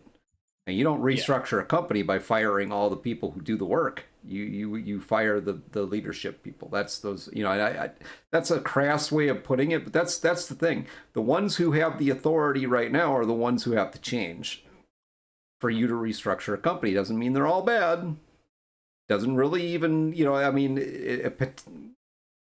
they're responsible. That's part of leadership. You're responsible for the activities of that company. So if the company is struggling, then whether you're a good manager, bad manager, I mean, it doesn't really matter. You're the one who's responsible. And there's an obvious piece there where you have to look at the company and say, okay, this company is not making money. That is a result of leadership. Yeah. And if you were doing your job, you would be making the right choices to keep the company profitable and make money, keep it healthy, because that's what your job is. At the end of the day, is keep the company healthy. And if you're not doing that, then yeah, okay, needs improvement. Yeah. So I guess we'll see if the management of Bungie, keeps their jobs in the future, or if Sony seeks to replace them. Fire up. Oh, sorry. But I mean, I think Sony, in their acquisition of Bungie, is probably looking to expand, the notable studios and IPs under their umbrella, probably to combat what Microsoft has been doing, because gobbling everybody up. Yeah, essentially, like Sony, when it comes to the console wars, they've undeniably been winning. We talked about this a while back. PS5 sales absolutely dwarfed the recent Xbox Series. I can never keep track with Series X. Why couldn't they just keep it simple? It's Xbox 2, Xbox 3. Make it easy to keep track of which one is which. But so Sony is definitely winning that, but there's no doubt that there's a little bit of sweat, considering pretty much the giants that Microsoft is absorbing. Now, granted, because of Microsoft's position and the fact that their console sales are far below Sony's, that's part of the reason why they were looking at going cross-platform with some of their games, because they need to sell games, and they need to go to the biggest platform to sell it. But Sony, they're not in a position where they have that worry at the moment. What I miss? What are they don't have to worry about? The Sony having to go cross-platform like Xbox is for some of their games, because Sony has the biggest platform. Their consoles are selling. Oh, yeah, absolutely. More people have PS5s than people have, the most recent Xbox. So there's a bit of a difference in their positions, but I think Xbox having these major studios under them, it's giving them a bit of an edge in the console wars that they're otherwise losing. But honestly, the more things go cross-platform, the better. That's just good for the consumer. Very true.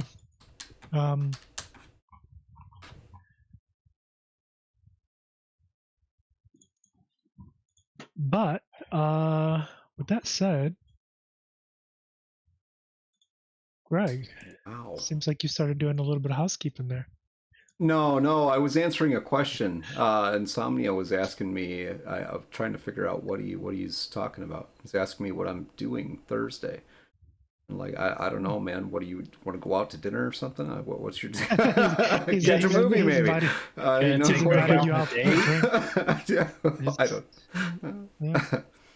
long as you pick him up and have him back by 7, it's okay. Yeah, it's my curfew.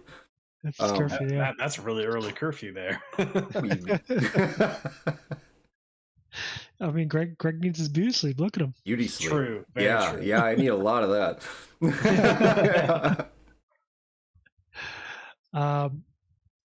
Hit me in Discord, Insomnia. A little bit of housekeeping, actually, before. Are we ready to do housekeeping? Really? we're all done. We did Helldivers and we did Piracy and we should there's nobody else we can tear apart. Are you sure?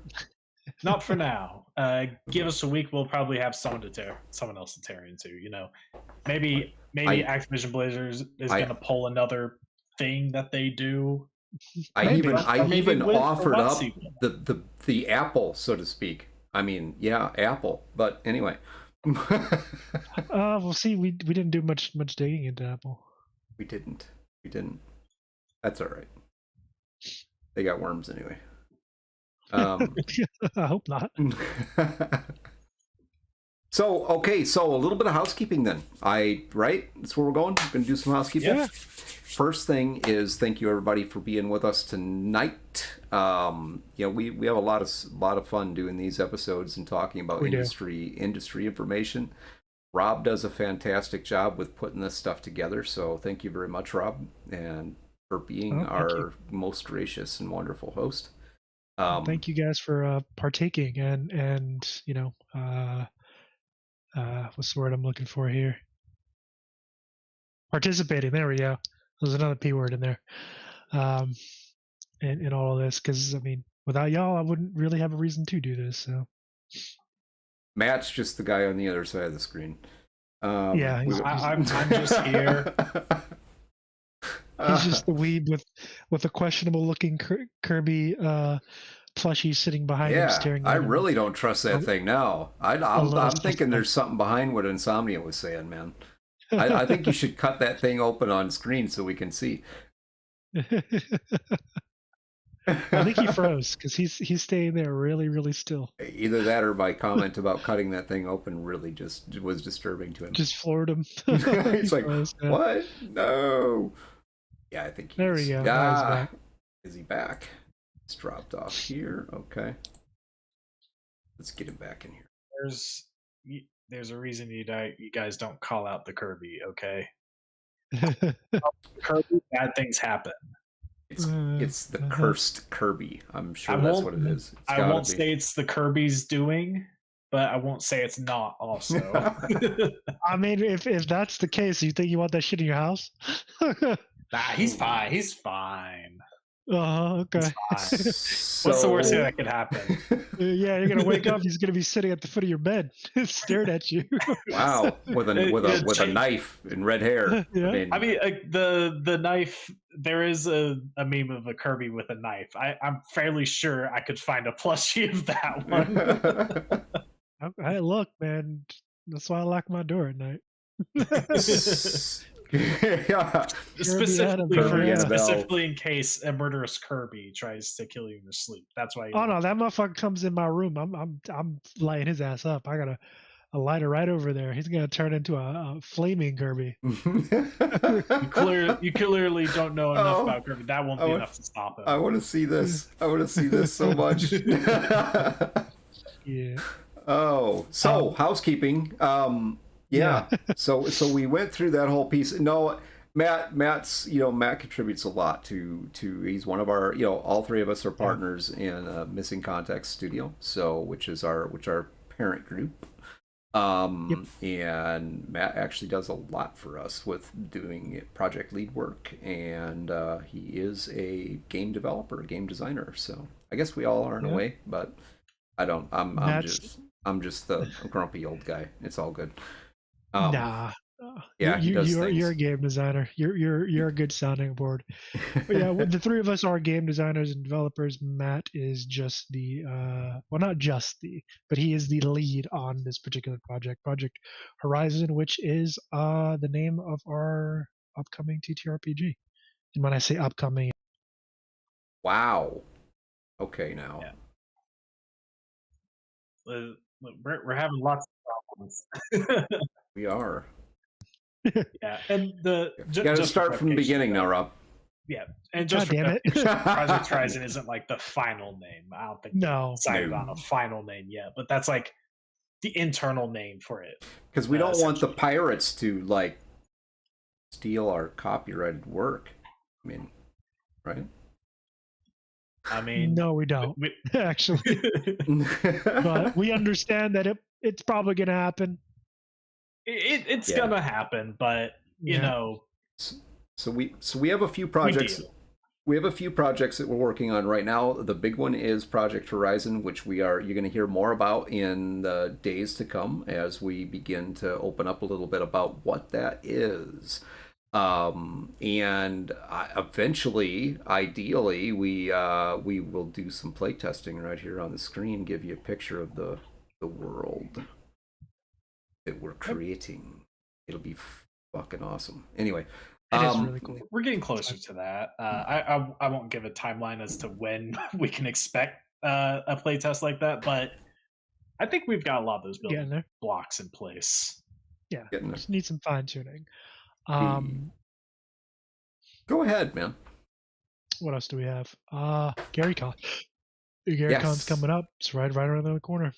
It actually puts into the other projects that we are currently working on right now, which we have been diligently working on developing a 4-part series for Cyberpunk, specifically for GaryCon. And the 4-part series is really Act 1 of a larger story that we're developing to get out there for folks. And that'll probably be distributed through Patreon. I'm not exactly sure. Reasonably priced, more than likely. But... we've done talks on that. We actually have to. Yeah, we have to do it on the back end. But yeah, likely if you want to experience the 4-part series sooner than everyone else, join us at GaryCon in less than a month, where Greg will be showcasing that in person, both that and then a Witcher one shot that we're developing as well. The unfortunate Matt and I are going to be running that virtually, by the way.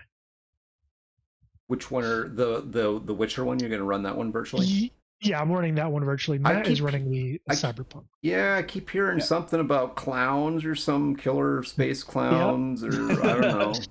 Matt has a thing for clowns, let's put it that way. Listen. When it comes to Cyberpunk, you look at the gangs and you see the bozos, and it's just like, all right, what are these jokers up to? And I can't not, you know?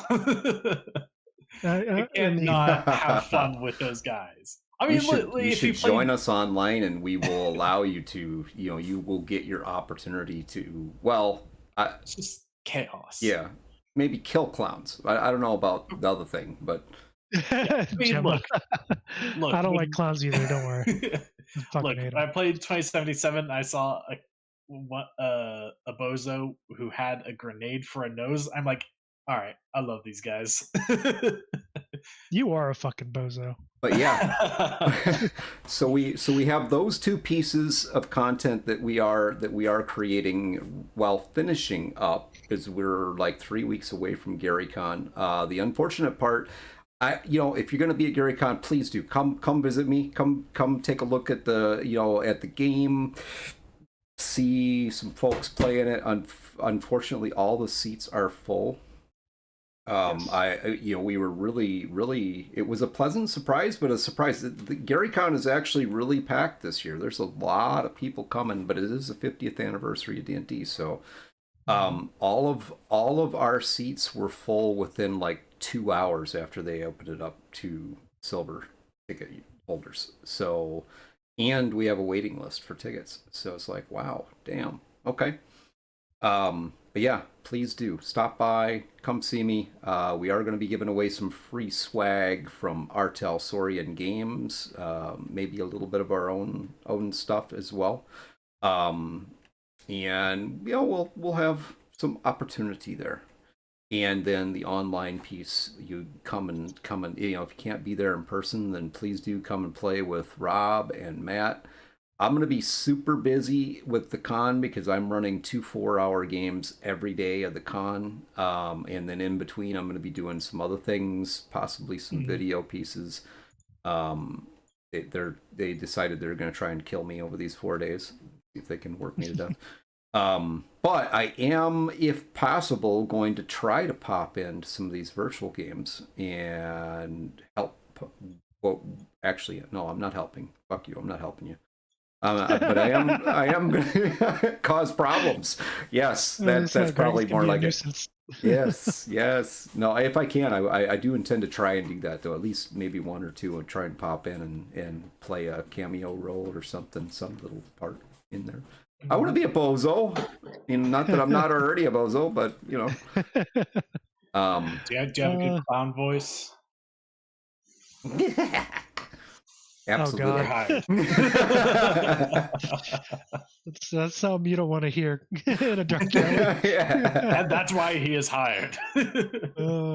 So we got that, and then last thing for me, and I'll stop talking. But tomorrow night we are going to be doing season 2, episode 3 of the BOR, our Dark Future Cyberpunk campaign. So please do join us tomorrow night, 7 p.m., same time, same place, and see what happens in our Cyberpunk game. Yep, absolutely. Well, I mean, that's really it. You know, that is the end of episode 41 of the update log. Is Piracy the hero we need? The verdict's honestly still out on that one, I think. But I don't think it's going anywhere anytime soon. It's been with us forever in various forms, and I think it's going to continue to evolve as content evolves. Hopefully, hey man, as long as I get to be the captain of the Dutchman, piracy all the way. You want to be married to the ship, huh? Calypso, maybe. I mean, never mind. Didn't say that. I mean, I don't blame you.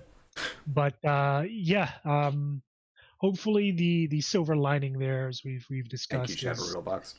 Something that continues to be a good thing, in that, you know, games are games that are no longer available can still be saved and available to people to enjoy. But again, don't go out there and pirate stuff. If you want to consume some content, go out there and find a reputable way to support the content creator.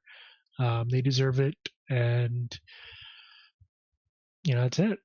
But that's the end of episode 41 of the update log. Join us tomorrow, tomorrow for our Thursday RPG stream of Cyberpunk, and then next Wednesday, March 6th. Yes, March 6th for episode 42 of the update log. With that said, I wish you all a good night. Thank you guys for coming. You are why we do what we do. All right. Please. So, first come, first serve. The chat audience gets to dictate where we're going tonight. So, tell me who I'm raiding, people. First person to put something in there is where we're going. I don't know. Let's see. It's dangerous to give people that power. I know, right? I never know what they're gonna send us. Stormy it is. I like Stormy D. And I was just on his show last Friday, actually. I had a guest spot on Bandwidth and Banner, so go check that out. Pretty cool. It was a lot of fun. Really enjoyed it. Stormy D, here we come. All right, everybody. If you are not already following Stormy D, please do show them some love. They do some really great stuff over there. Really, really nice people. And